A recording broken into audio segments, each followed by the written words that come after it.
Okay, good morning, everybody. Welcome to another edition of Complete Sports Media's podcast. I'm your host, Darren Campbell, and today we've got a really fantastic guest. We're very excited to have Evan Dunfee join us. Most of you should know Evan. He's a very decorated athlete in Canada, has been able to bring home medals from many athletic competitions, including the Olympic Games.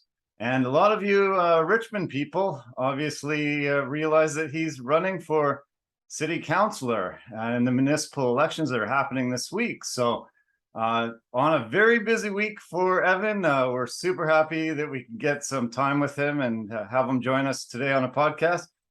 Thanks so much, Evan. I really appreciate you coming in. I know this is the home stretch, coming into the election. You got to be very busy. Yeah. Oh, thanks, Darren. I'm happy to be here and happy to make time. And you're right, very busy, but yeah, it's been fun, and it's hopefully this last week continues to be fun. Nice.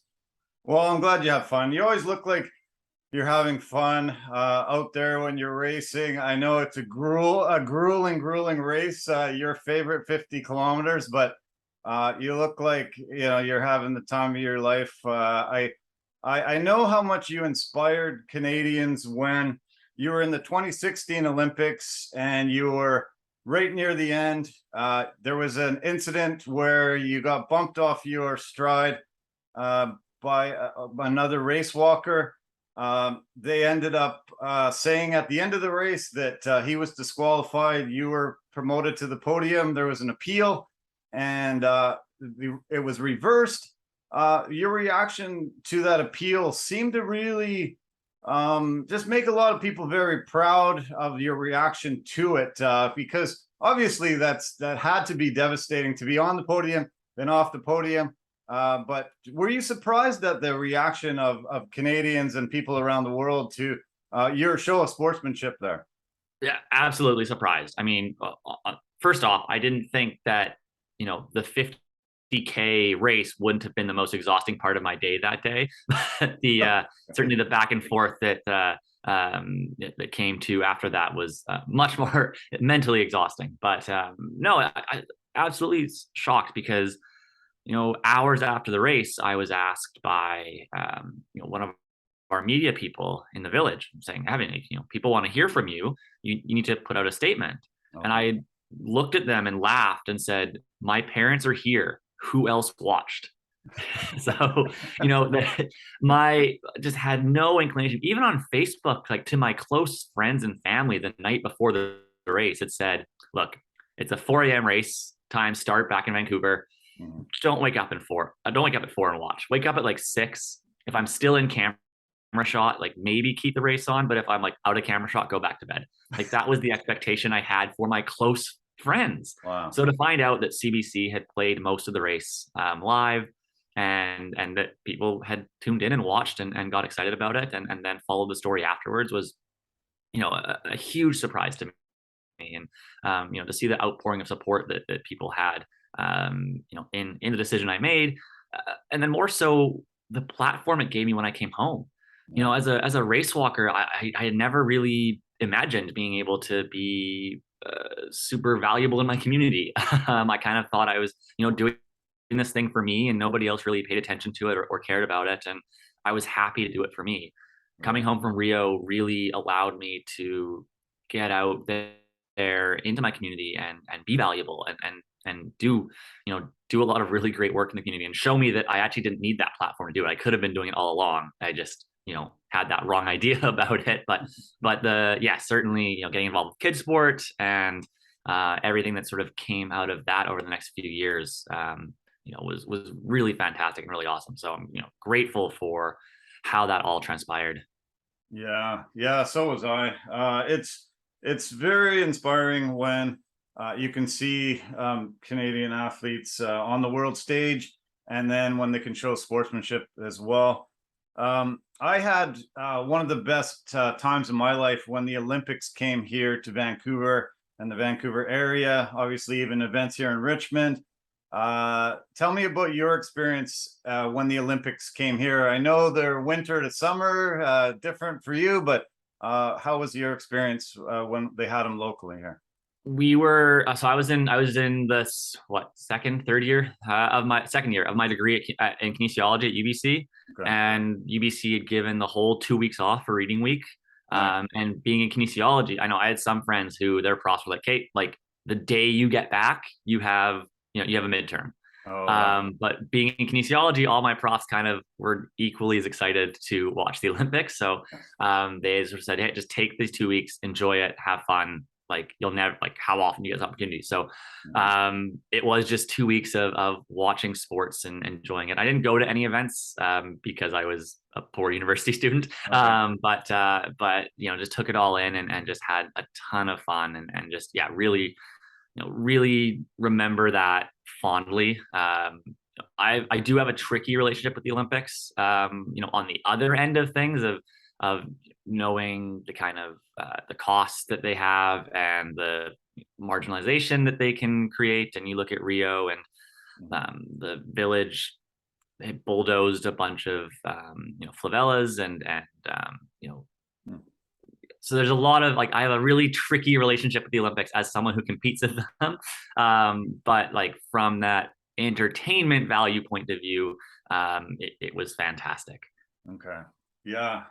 Yeah. I mean, a lot of people obviously have some issues with the Olympics and the cost, and I remember hearing that you were a little bit uh, taken aback because of the Tokyo the people in Tokyo not really supporting the Olympics as they were coming. They weren't on board because of those costs and things like that. But I heard that the Tokyo people really did embrace them once the games began, and once things started happening, they could see what was coming, why they were there.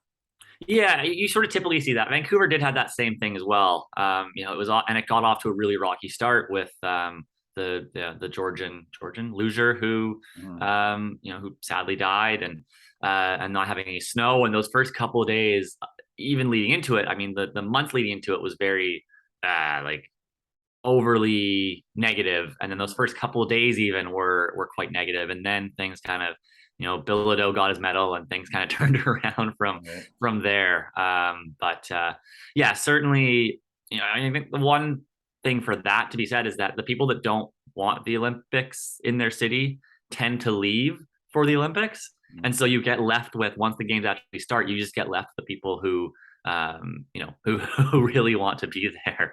Sure. So that it does help flip the script a little bit on that. But yeah, and then of course, obviously, like I was devastated when they moved my race, the three race walk events and the two marathon events from Tokyo to Sapporo, Mhm. because again, the people of Tokyo were paying billions of dollars for these games, and these were 5 events that are free to watch. And that's Wow. one of the things I love about the race walk events is that you don't need a ticket. You can just stroll up the side of the road and stand 3-4 feet away from the athletes and really get to you know still take in that magic that I think the Olympics have.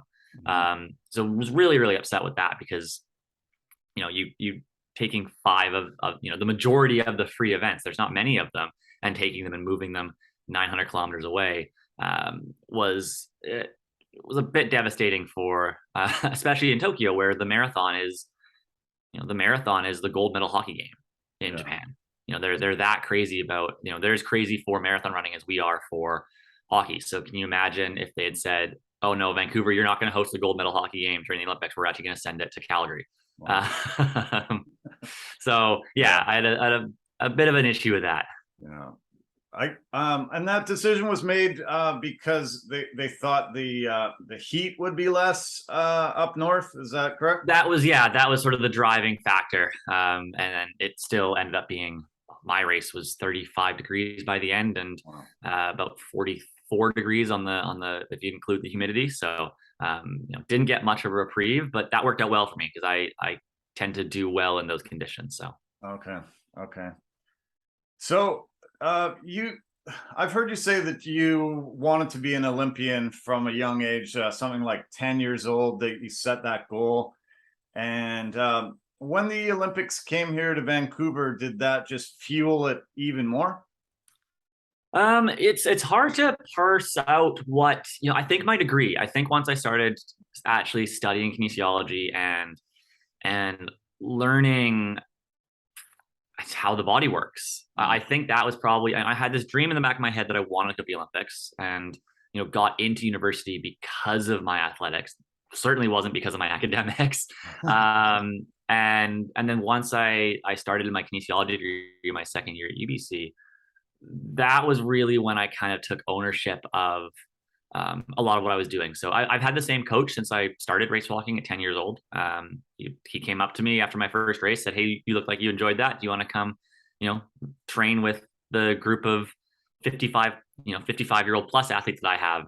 And so it was me and my brother and a bunch of these masters athletes for a long time. And as Jerry, my coach, sort of saw that I was more serious about it, he was like, "Oh, I guess I need to get more serious about coaching," and just always tried to stay one step ahead of me. But that relationship where we've kind of grown together also really allowed me a lot of space to do, figure out my own stuff and coach myself a little bit. And so I think, the Olympics kind of corresponded with this moment in time when I was taking more ownership over my own training and really changing that goal from I want to go to the Olympics because that seems like a cool thing versus like, I want to go to the Olympics because I want to be, I think I have this potential to be that good of an athlete and I want to like fulfill that potential. Nice. The 2012 Olympics were probably the biggest turning point, actually. I didn't qualify for London and I was sitting at home kind of feeling miserable and sorry for myself, and had my best friend and my teammate was competing. And I kind of realized, I got convinced that, well, I should actually be there to support him. So it was a Wednesday night. I still remember it was a Wednesday night. I got convinced. I went online and looked at flights. I was like, oh, that's actually not too bad. So I ended up trying to book a flight, had to use my parents' credit cards. So mom had to like rush to Staples to get a copy of her driver's license so that we could book the flight. Wow. And then by the time we got home, the flight had actually become $300 cheaper somehow. And so booked the flight Wednesday night, flew to London Thursday morning, and was there on Friday to watch my teammate compete, and being on the other side of the fence for that, like being there watching my friends, my teammates, my competitors sort of achieve that dream of mine. That was probably more than anything what sort of ignited the spark that sort of pulled me through the next 10 years in terms of, okay, well, I want this. What do I need to do to make sure I'm not on this side of the fence again, going forward? Right. So that, I think Vancouver was fun for me. Okay. London was the one that kind of awoke something in me. Wow. Well, it seems like the stars were aligned when the flight suddenly becomes $300 cheaper. Within an hour or so, however that long took. Yeah, I guess 8 hours before the flight leaves, they're just trying to fill seats at that point, and they'll take whatever they can get. I see. What was your teammate's name? Iñaki Gomez. So he finished 11th in London, broke the Canadian record, and had this amazing race. And I just remember seeing all his family that was there at the finish line, and him just like sort of going and embracing them, and there was a lot of crying that day. Yeah, of course. Okay, so we briefly talked about the 2016 fourth place finish, and the Canadian record by a couple of minutes, and a lot of obviously huge accolades and notoriety and things. And then so you set a goal for 2020. And then the pandemic hits and they push it to 2021. And then you have to try to achieve that, top level again. Tell me about those preparations from the first Olympics to the second Olympics. Well, yeah. So I remember March of 2020 when we got the announcement. I got a phone call sort of saying, well, how do you feel about Canada not sending a team to Tokyo? Wow. And I remember being like, I'm gonna have to call you back because you're the first person to tell me this. Wow. and went and read the release, and at that point in time it was the right decision. Like the Olympics hadn't been postponed yet, but I was pretty proud of the leadership that we saw from Team Canada to say no. And then so you had that kind of week in limbo where you're like, oh, the Olympics might happen and we're not going to be there. And then when they got postponed, it was kind of like this big sigh of relief of, okay, all right, we can we got a chance still. And nice. I was recovering from a few little niggles and injuries and stuff like that. So I was actually pretty grateful because I was under a lot of time pressure to get myself ready for August. But yeah, then it came from, it went from March 2020 to June of 2021, I guess it was, without any racing. Wow. Didn't really have any opportunities to race, and was just had to trust in my training and stay on track and just kind of know that I was getting myself into the right place. And that would have been really hard for me a few years earlier, like when I used to define myself by wins and losses and times and all this stuff. I would have needed those races to keep me going and check in and all that stuff. So I was really grateful for where I was at as a person in my journey, because it kind of allowed me to, be okay with just training for the sake of training, not training towards anything in the near term. And then obviously having the support in Richmond was amazing. January 2021, where, okay, I know I need to be doing 600 kilometers of base training, and normally I'd be down in Australia doing this with 20 other guys from, all around the world in 30, 40 degree weather and with all the support. And I'm here in Richmond in the dark, in the cold, in the rain by myself. Wow. And it was really like the people in Richmond that kept me going, the people honking their horns, yelling out their window, "Go Evan, go," or the emails I got from people saying, "Oh, like I saw you out training in the pouring rain." And I figured, well, I can go for a walk as well then. And and hearing stuff like that was, really, really what kept me going. So it was really cool to have that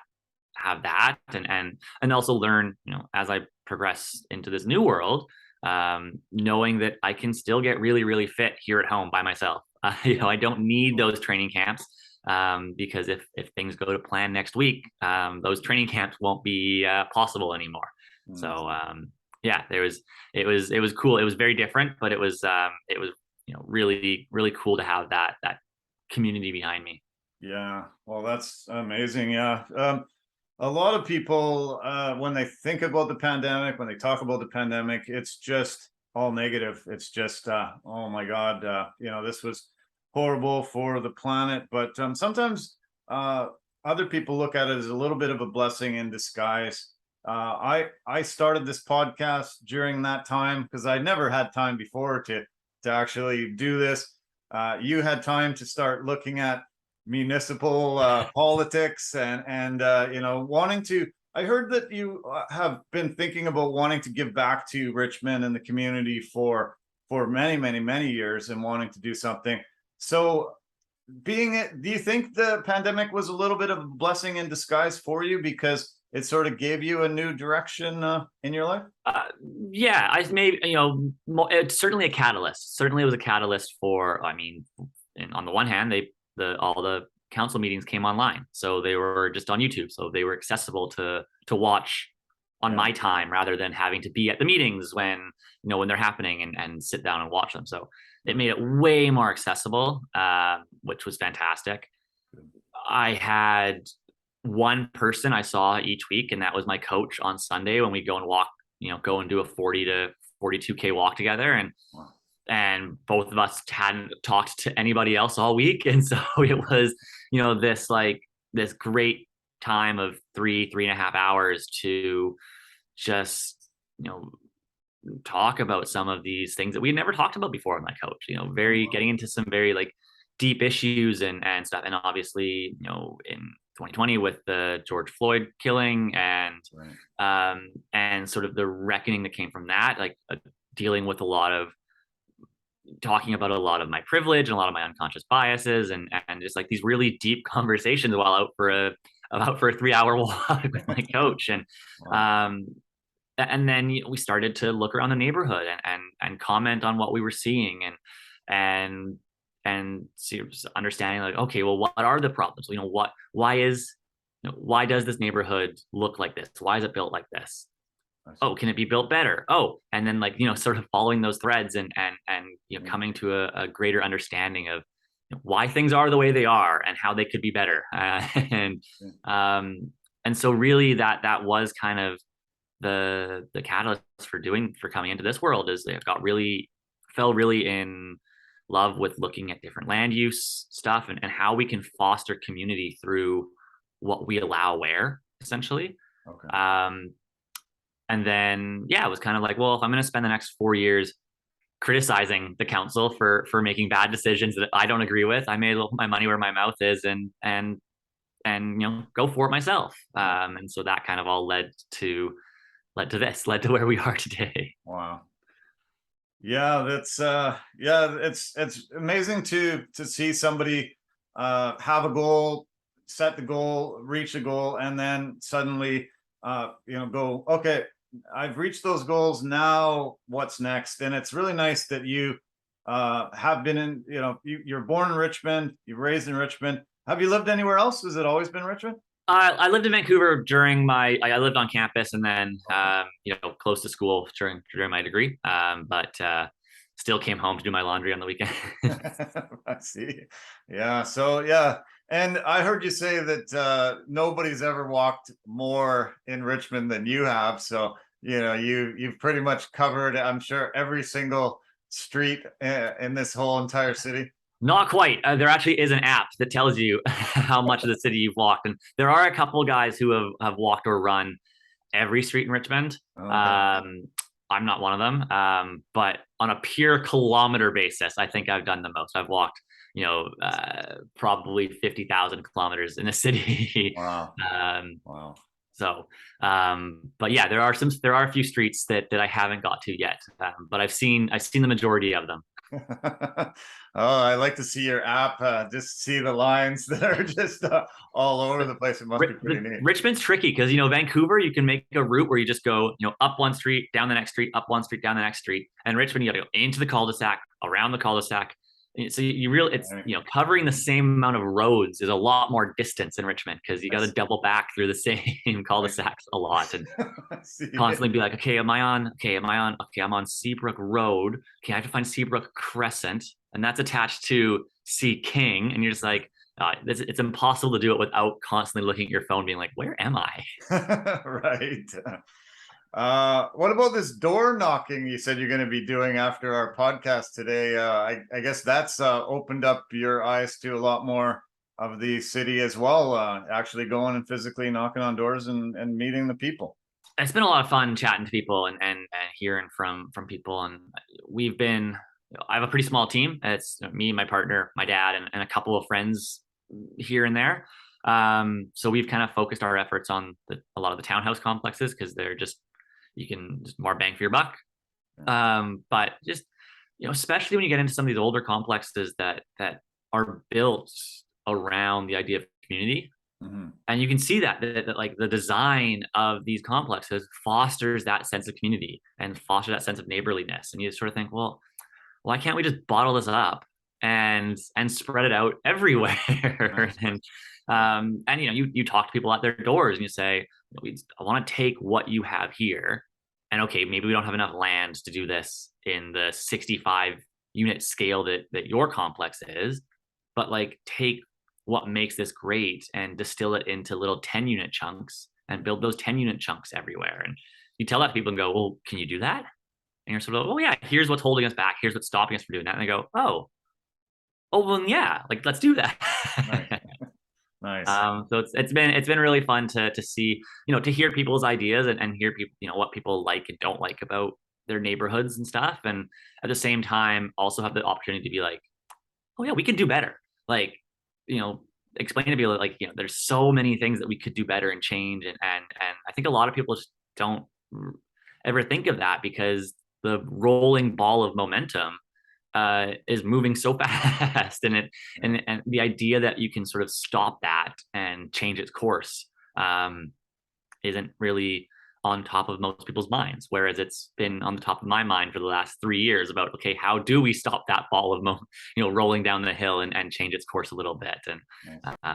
And so it's been fun to get to sort of share my passions, share my ideas for that with people. That seems to be one of your biggest platforms and everything that I've watched and listened to. Active transportation and some climate sensibility, things like that. Do you want to just sort of encapsulate your the biggest platforms and Sure. Yeah, for sure. I mean, it's climate, housing, and transportation are all related. You can't do one in a silo. If you build denser housing without fixing your transportation, you're gonna just be a car sewer still, and that's not good for the environment. So, you have to be all these things have to sort of take each other into account, and as you develop, as you grow, making sure that you're doing that in a way that's more sustainable. So, what can we do in terms of requiring new buildings to have water capture or external shading so that you don't have these big glass towers that just melt you inside in the summer. And then how can you connect that to more active transportation, more bus access, more cycling lanes, better walkability, so that some of those buildings have little coffee shops in them, or have a little corner store where you can go and pick up your essentials without having to get in the car and drive to the big grocery store.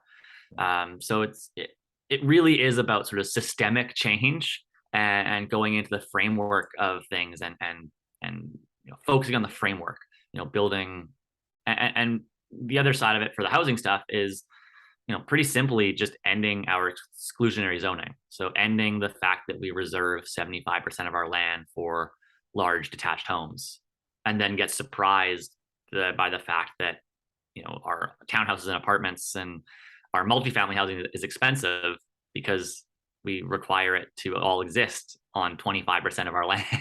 not a lot. Yeah. So that's sort of my key pillars.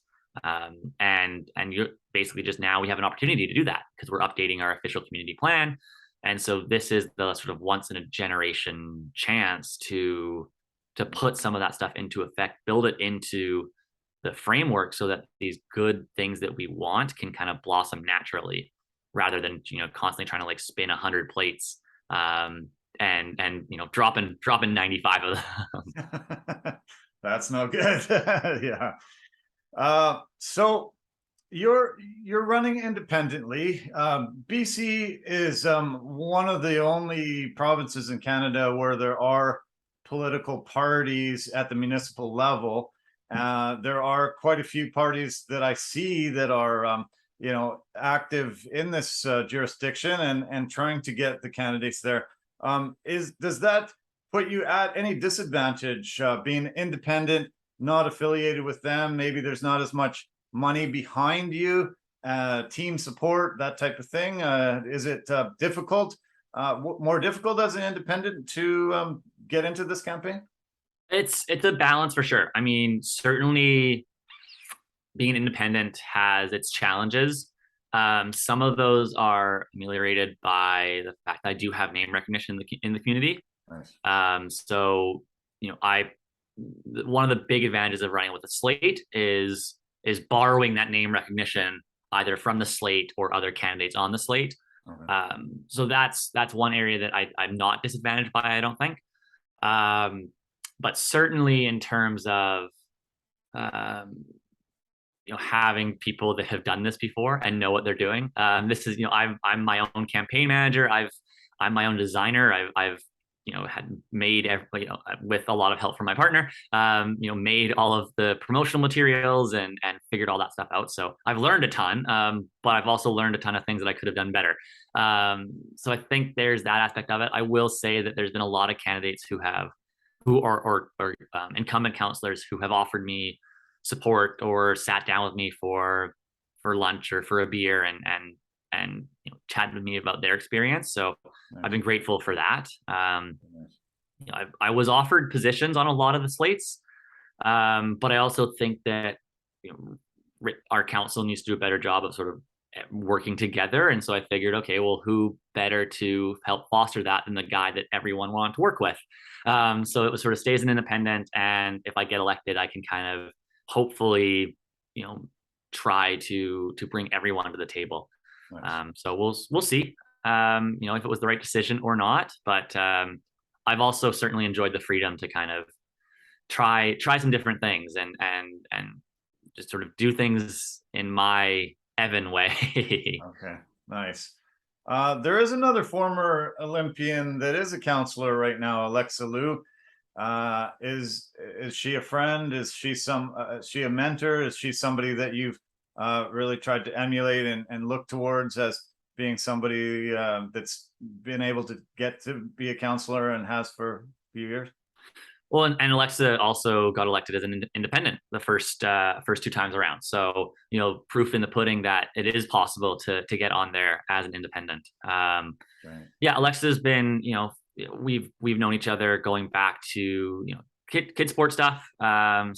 She's been so active with the Kid Sport Richmond chapter and with Kid Sport BC as well. So when I started helping with Kid Sport in 2016, she was one of the first people that I got to know through that. And so she's always been there for the for for that aspect of my career. And then once I started to talk more about getting involved with this, and it she was the first person to say, hey, let's go and grab lunch, and Nice. we can chat about what the role is, and what actually goes on behind the scenes, and some of that stuff that you need to know in terms of if you're gonna put your name forward. So really grateful for that, and really grateful for the opportunity to have stuff that we disagree on and have really nice, respectful conversations about that, and that sort of stuff. It's been fantastic. So, and I gotta say, I've had that with a lot of our counselors.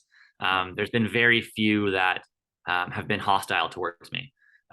So that's fantastic. I got an endorsement from Harold Steves, which in having that in Richmond is a pretty huge honor, because that he's finishing up 50 years of serving serving the city, and so to get his endorsement, that was pretty special as well. So he's someone that said, hey, call me anytime. So if I get elected, I think he might regret that, but it's been wonderful to see the support from the incumbent counselors. Yeah, that's got to be fantastic, and it's super special. Okay, so let's go back to your athletics career for a little bit. We talked about that fourth place finish in Rio, and it seemed to just create a big groundswell of support behind you and everything you did. Then we turn to 2021, and you finally get an opportunity to go back to the Olympics and try to get to that podium. You're in the race, you 3.5 hours, and you're coming close to that finish line, and you find yourself in fourth place again. And you're like, I don't want to be fourth place again, do I? I want to get onto that podium. Can you take us back to that period of time in the race where you were realizing, this is it, I have this opportunity, I'm fourth now, but I don't want to be? I had been struggling most of the race. Training had gone really well. I was in really great shape, and then day of race, just nothing was clicking. I didn't feel super comfortable, and so a lot of the race was kind of just like, all right, like, well, maybe things will get better. Maybe things will get better, and constantly. So when when the athlete from Poland took off the front, it was kind of like I can't quite go with him. Like gotta let him go, and nobody else was willing to take it on. So kind of let him go, and then I was sort of falling back, and the group was sort of starting to get away, and I kept asking my body, I was like, okay, can we just have one more gear and try to pick it up? And wouldn't happen. So I was like, okay, all right, like let's try again in a couple minutes. And that was kind of the headspace I was in, and I was slowly chipping away, but a couple of guys had gotten away. I was back, I think 6th or 7th place. And then with 2K to go, when we hit the bell lap on the 2K loop, I was in 5th place, about 4 seconds back of the athlete just ahead of me in 4th. Okay. And this was an athlete who had beat me at World Champs in 2019 by 3 seconds. He won silver, I won bronze, and I just couldn't quite catch him. I was closing in on him in the final stages, and I just ran out of space. And so my only thought when I heard the bell was, okay, well, I can't let this guy beat me by 3 seconds again. So it was like, that was sort of my main focus. And by 49K, so at 49K, him and I were like side by side. I was just ahead of him. Nice. And then I was like, oh, oh crap, I'm in fourth now. Like, oh, I can't finish fourth again. And all the sports psychologists will tell you have to be like positive self-talk, positive self-talk. And there I was being like, oh no, you can't, okay, you cannot finish fourth. No, like, and it was just like, it was that like I was framing it in the most Evan way imaginable looking back on it.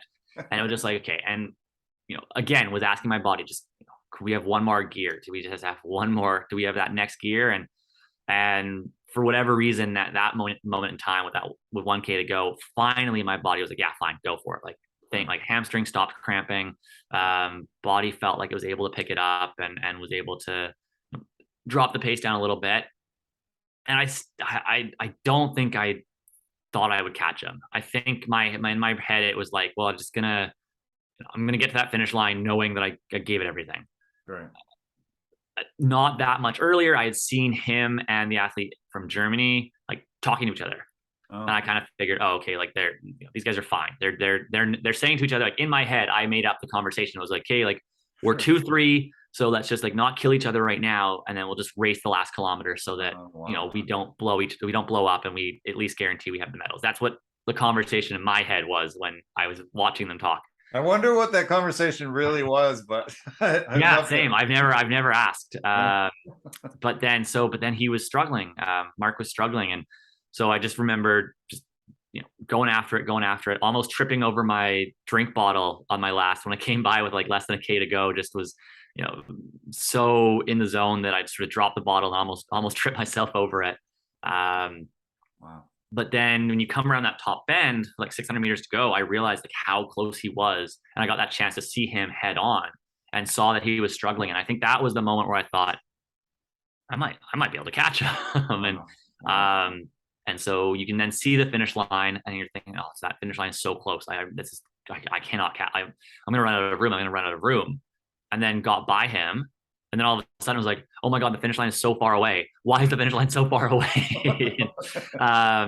But yeah, like it was literally only had like 20 seconds, maybe even less than that, to kind of be the bronze medalist. Like it was like, it all sort of happened so quickly that in that moment coming across the finish line, like just let out this like huge yell of, I don't even know what, but it was just, I think like just pure emotion of having got there. And it was incredible the way it played out. But just again, to get to that finish line, knowing I had given it everything. I think I would have been, again, like I would have been fine with fourth if I had finished that same way. If I had, found that extra gear and he had held me off and finished in third, I think I still would have been okay with it.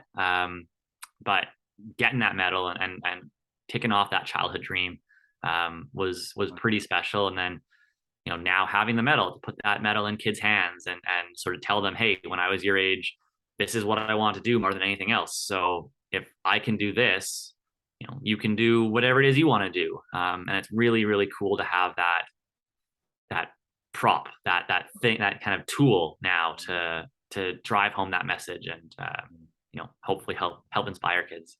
Yeah. I just talked to somebody that held your medal the other day and said, oh, it's I didn't realize it was that heavy.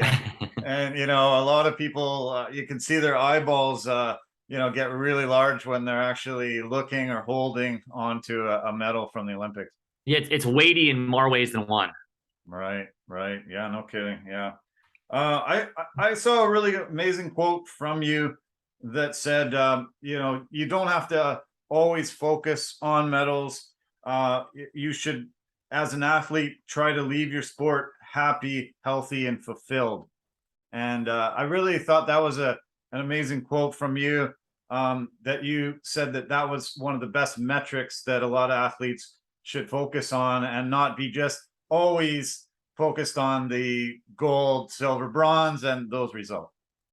Certainly. And that was sort of in relation to like Own the Podium. So Own the Podium that was started for the Vancouver Olympics, this kind of funding model that kind of want to see us win more medals. And I think we're seeing some of the repercussions of that now, 12, 13, 14 years on, in terms of a lot of different sports dealing with um, different governance issues, different abuse scandals, harassment stuff, and just the toxic sport environment that does exist out there. Mhm. I think we'd be so much better from a societal standpoint, but also from a sport standpoint, if instead of medals were our metric, if our metric was what percentage of our athletes leave the sport, as you said, happy, healthy, and fulfilled. Right. Because those are athletes that come back and coach. Those are athletes that go into their communities and and talk positively about sport and inspire that next generation. And so if you have a couple generations of that, even if they didn't win medals, those people go off and become community sports leaders. You're going to build a huge grassroots. You're going to build a much greater and stronger grassroots sport network Right. that will, within a few generations, be producing more medals than you were getting in your medal focused thing, because you'll just have such a bigger talent pool, and a bunch of athletes who are coaching now that have kind of been near that level or at that level. I just think overall it's a harder metric to measure. Medals are nice because they're very easy to count. Right. But I do think we'd be better off if we focused on how do we, from every stage, in high school, how do we keep more girls in sport through high school? That would, societally, we'd be so much better off if we didn't have that huge drop off in sport participation, at 13, 14, for the girls. How do we keep the boys engaged after high school? Yeah. And you take that all the way up to the Olympic level, and I do think that we'd be in a much better place if that was our focus. So Yeah. yeah, No, I fully agree. And, I think, it's nice of you to see you promoting that and trying to, make that more of a metric and more of a narrative, instead of just, so medal centric focused. And I started this podcast because I really think sport is, one of the greatest things that people can embrace. It gives you a purpose, a passion. It keeps you healthy, keeps you mentally healthy, physically healthy. It promotes camaraderie in the community. It gives you a lot of pride in your community or your nation, your city. There's just so many reasons, and I love when people can get passionate about a sport and then be able to share that passion and tell people why it helped them and gave them the life that they have. 100%. I mean, I think sport has sport has changed my life. I'm the person I am because of sport. The lessons that I learned that are so applicable to life. A huge part of why I'm doing this run for council is, I want to take the skills that I learned in sport. I want to take that goal setting, that dedication, and that teamwork, and I want to use it, to help in a different way now. I think just the promotion of sport and getting people active. And I think COVID showed that. I think the amount of people that started going for walks, during COVID, just for their physical and mental health. I think a lot of people saw that, just the benefit of being outside, and whether it's, getting more kids doing unstructured play and going back to just, playing street hockey out front, like I did as a kid, and or whatever it is. There's just so many benefits that touch so many aspects of our lives when we can get people more active. It's a no-brainer to not try to do everything we possibly can to foster that. Yeah, I agree. Exactly. Okay, so you're still participating. You're still you were on the race walk circuit this year. You were able to go to the Commonwealth Games, and you talked about the roar that you let out when you crossed the finish line at the Olympics. When I saw you win that gold medal at the Commonwealth Games, you also just looked so overjoyed. Your hands to your face, how excited and happy you were. It just looked like you still absolutely love this sport, and you just still are so happy when you achieve your goals and the best that you can do. I think that Commonwealth Games one was more surprise than anything. Okay. That the Commonwealth Games, so that was a race over 10 kilometers, and I always have sort of sold myself short on having speed. I've always considered myself more of the endurance guy, and Okay. I figured for Commonwealth Games, I was like, okay, well, look, everyone else keeps telling me that I'm fast and I have speed, so I'm not going to believe myself. I'm just going to listen to everybody else for a change. And Nice. so that was kind of my mantra going to the race. It was like, well, if everyone else thinks you can do this, like just listen to them instead.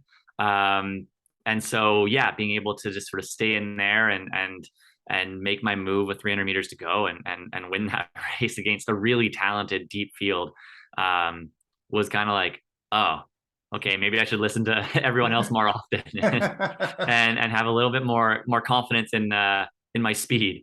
And certainly, that's given me a lot of confidence going forward. With obviously the 50K has been taken out of the Olympics, so we no longer have that 50K, but we do have a 20K, which I think before Commonwealth, I was kind of like, yeah, I guess I'll try to go to Paris, and I won't do very well because I'm not good at 20K.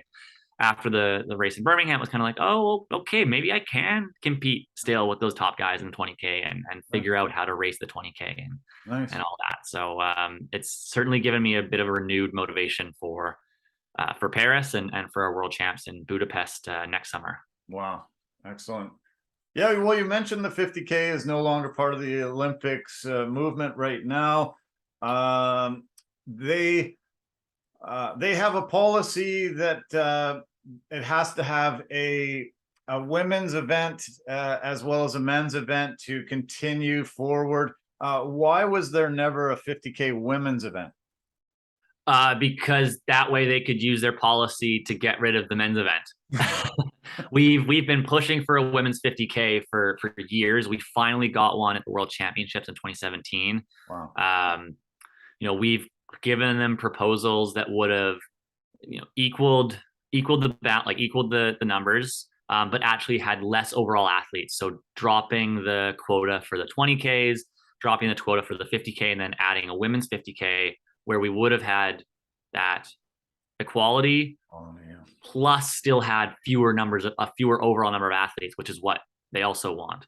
Oh, okay. But they didn't want that. So it was very clear from that it wasn't the fact that that wasn't the sticking point, is that they wanted to get rid of the 50K walk because it's a free event that they can't make money off of, unfortunately. So yeah, I don't have very good things to say about the IOC, to be honest. But yeah, it's incredibly disappointing. We were lucky enough that we fought hard enough to save it for Tokyo at least, and had that one last go. But yeah, it's disappointing, and honestly, most of us aren't sure how solid the 20K is on. Like, getting rid of race walking overall, like altogether, we think that's probably in the cards in the next decade.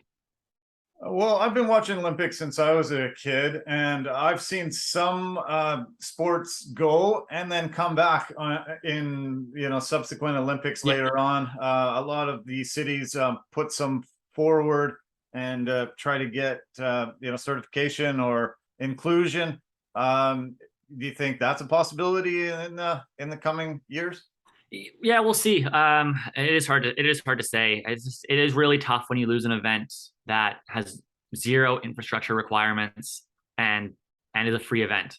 You replace that with something that requires a stadium, or where it costs $1,000 to go and watch. It makes, in my mind, the Olympics even less tenable moving forward. So that's sort of where my root disappointment comes from, is taking away those free events and all that. But we'll see how it goes going forward. I think the Olympics are kind of at a big turning point that we haven't seen since sort of the post-war era, when the Soviets were doing their own multi-sport games that had mass participation, and the Olympics kind of went, oh, that's threatening to us. We should I guess we should maybe let women compete. And that was, what spearheaded women's participation in the Olympic Games back in the early 20th century. So I think we're kind of at a moment similar to that right now, in terms of, in order for the Olympics to move forward within the way society is changing, there's going to be some big changes to how the Olympics operate.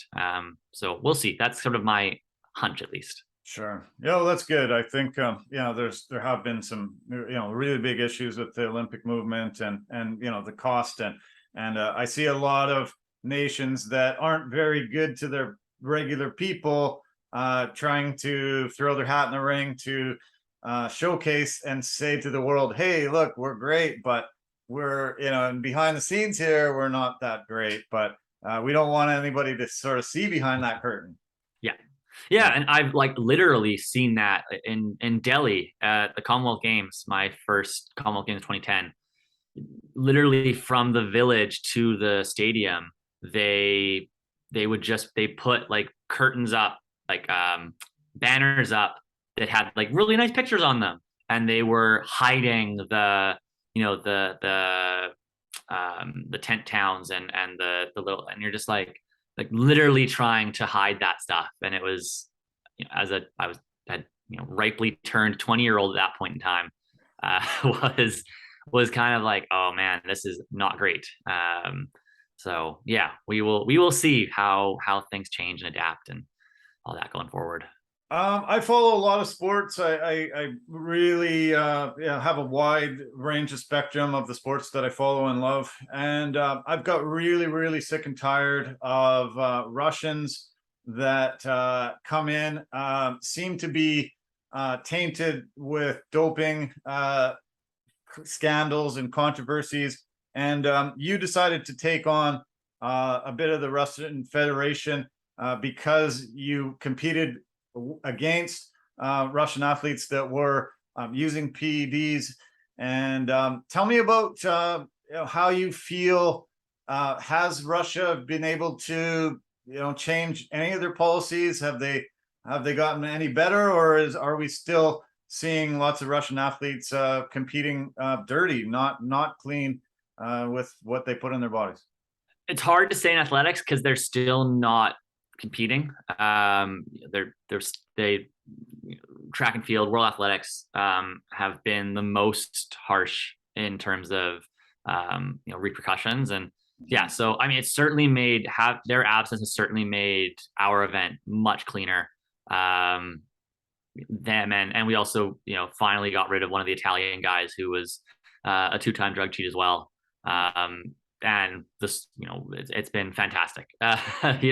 Rio had, coming fourth in Rio and knowing that the 3 guys ahead of me were clean and I was never going to get that bronze medal was such a good feeling. Compared to, one of my really good friends, Jared Talent, he's won 4 global titles and never crossed the finish line first. Wow. And so, the last 6 years or so have been very refreshing to not have that same thing we're dealing with. There are other countries in race walking that are suspicious as well and have their issues. And in other sports, you look at some of the shady stuff that North Americans do, that's kind of more of that gray area stuff. But by and large, at least in athletics right now, it's tough to say, especially, and it's tough to say because we also have new technology in the shoes are changing a lot of things in track and field. And so it's so hard to see these big jumps in performance and not being able to know how much of that is attributable to the shoes makes it really hard to figure out if these jumps and gains are suspicious or just technology.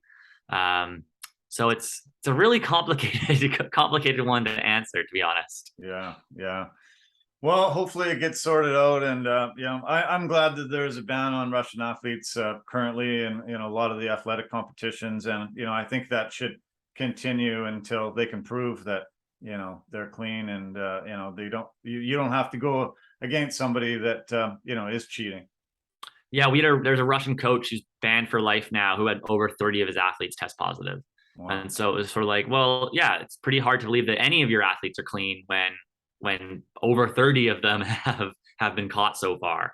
Yeah. But we still hear that he's coaching. They'll go to training camps off in the wilderness, and he'll show up to do some coaching and stuff like that. So when you hear stuff like that, it doesn't fill you with confidence that anything has changed.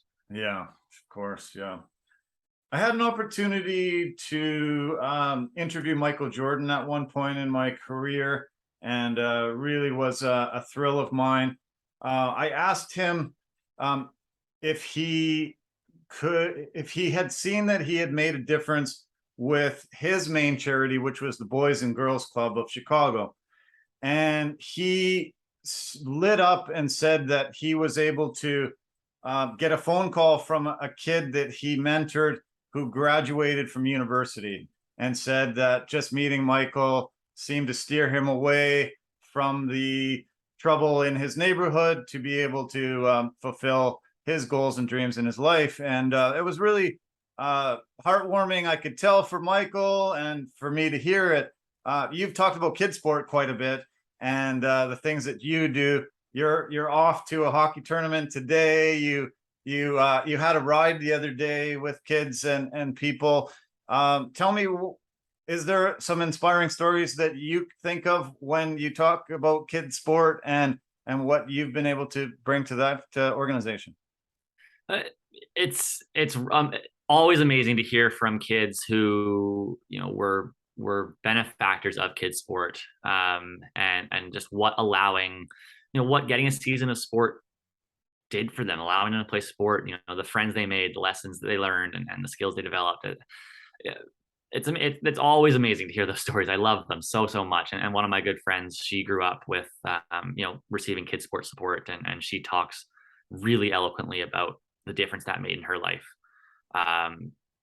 Just generally as sort of the one of the guys who people see in Richmond doing their thing, like it's always really cool to have people stop me and to stop me a chat and tell me about how they watched the race or where they were when they watched the race in Tokyo and all this stuff. And you just think, man, like I just never imagined all these people tuning in to watch a race walk event.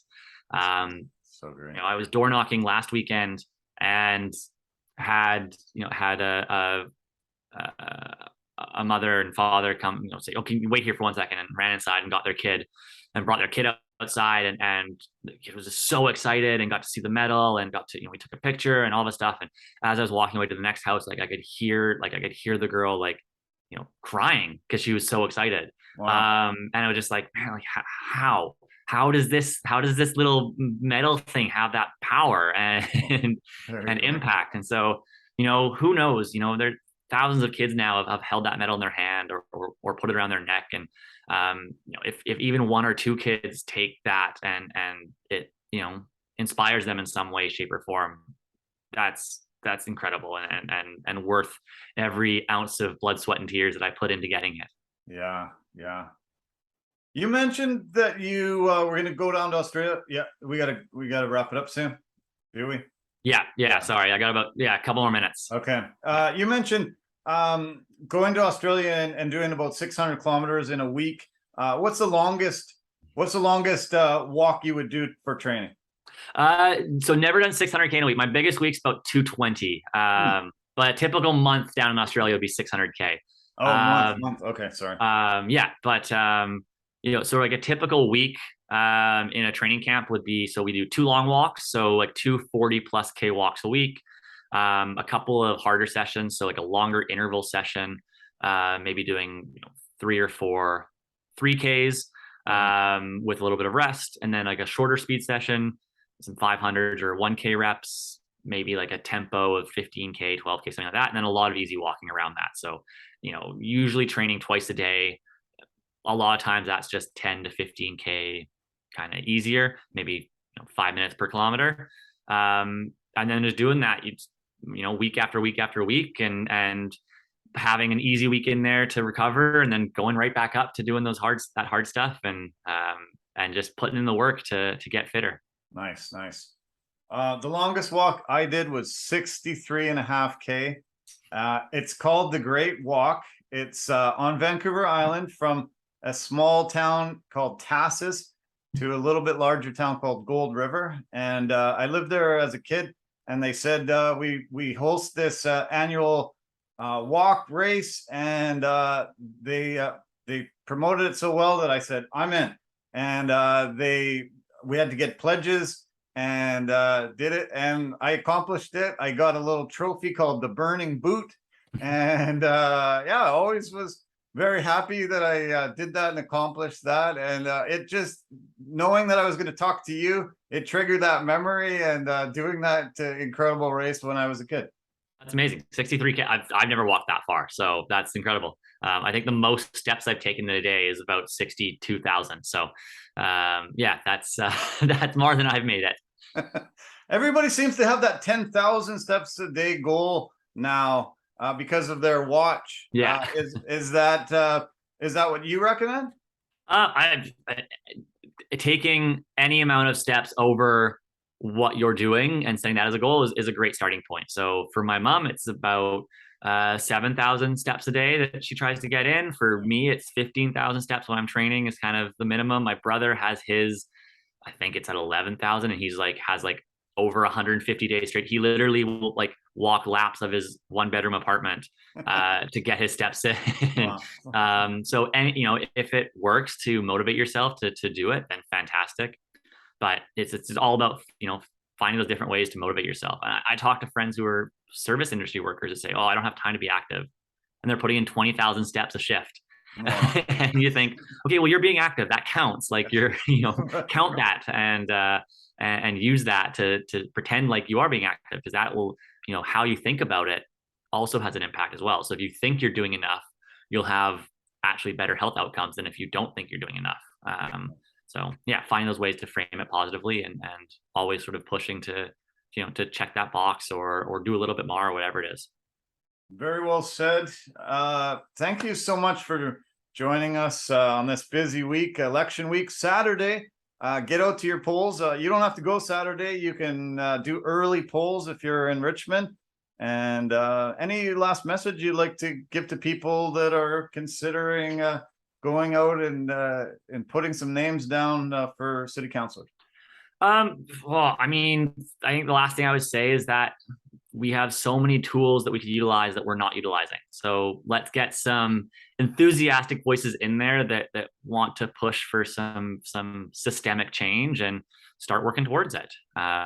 Yeah, Saturday, October 15th is the next day to vote. It's the general election day. All our advanced polling days are done. So Okay. yeah, get out on Saturday and make your voice heard. And how do people find you? Social media, online? What's the best addresses for you there?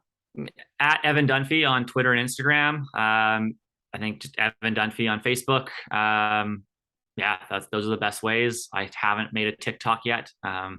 And then trying to be more active on Reddit as well. So trying to do my best to hit some of those different avenues. Nice. Good luck on this election. Good luck in your athletics career going forward. Can't wait to see you and support you and cheer you. Even if we have to wake up at 4 a.m., we'll be doing it. And yeah, I really appreciate your time. This is great. You're my third Olympian, and I really, really love it when I can get people that found a sport at such a young age. You said 10 years old, and are able to make that change your life, travel the world, do all the things that you've done in your life, and make sport super important. Yeah, awesome. Well, thank you for the time, and yeah, I really appreciate it. Okay. Take care, Evan. Thank you very much. Cheers. Okay. Cheers. Okay. Wow. That was a fantastic podcast episode. Really great to have Evan Dunfee join us. Really appreciate somebody that's so busy and has to get out for his 3-hour walk as well as his campaign trail here. I hope you enjoyed that as much as I did. Yeah, what a terrific guy, and super inspiring, and yeah, quite the athletic career, and hopefully as far as he wants to go with his political career as well. Hopefully he's able to get into that seat and do the things that he wants to do, change his community to where he thinks the great direction will be. And yeah, appreciate you tuning in, listening, watching, giving your support. Always thank you to our partners and sponsors. Really appreciate your support. Anchor.fm, the easiest place to make a podcast. Just go there and you can do what Evan and I just did. Verbero, the hockey equipment and apparel company, industry leader in technology, performance, and value. And the V350 stick is a must-have. Pampas and Possibilities, they are great at sprucing up your home, the West Coast vibes, nice, pretty things in your home to make it feel terrific. And Forever Living, the aloe vera company for health and beauty products. We appreciate all your support, and go online and you can purchase products at discounted rates as always. And yeah, stay tuned. This is a special day, 2 podcast day, and we're going to start doing podcasts definitely a lot more often. So make sure you keep tuning in. Go to completesportsmedia.com and completemedianetwork.com and tell your friends and family. And yeah, let's get this going farther and farther and farther, and reaching goals like Evan did there. Yeah, thank you, Evan. Really appreciate your time, and it was a lot of fun, and we hope we can do it again. So love you all guys lots. Take care of yourself, and have a really great Thanksgiving weekend. We will talk soon. Take care. Bye for now.